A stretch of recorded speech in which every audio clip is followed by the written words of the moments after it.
Jean-François Lisée est une catastrophe intellectuelle et politique. C'est un type qui a fait campagne pour devenir chef du Parti québécois en nous parlant d'interdire le niqab dans la rue parce que peut-être les femmes en niqab cachaient des AK-47.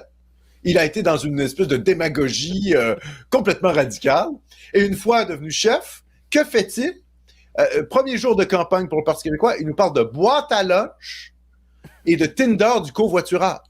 Alors que, tu vois, je sais pas, enjeu existentiel pour la nation, la démographie, la langue, le statut politique du Québec. Non, non, non, lui, il nous fait des mesures social-démocrates insignifiantes dont tout le monde s'en fout complètement. On vote pas pour le Parti québécois. Écoutez, je suis désolé, les péquistes ne votent pas pour le Parti québécois pour entendre parler de boîte à lunch et de Tinder du covoiturage. Eh bien, il a envoyé le Parti québécois au suicide.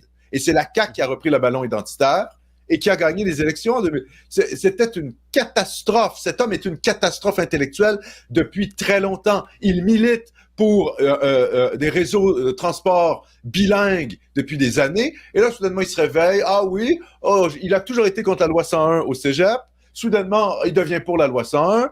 Il n'a jamais voulu qu'un Québec souverain ait une armée, réellement. Et quand il y a eu la guerre en Ukraine, il parlait d'envoyer des troupes de l'OTAN affronter les Russes en Ukraine. C'est tout et son contraire systématiquement dans une espèce de ping-pong mental sans aucune cohérence intellectuelle. Ce type est un désastre et il a mené le Parti québécois dans sa pire défaite historique. C'est incroyable que ce type ait encore une crédibilité journalistique au Québec.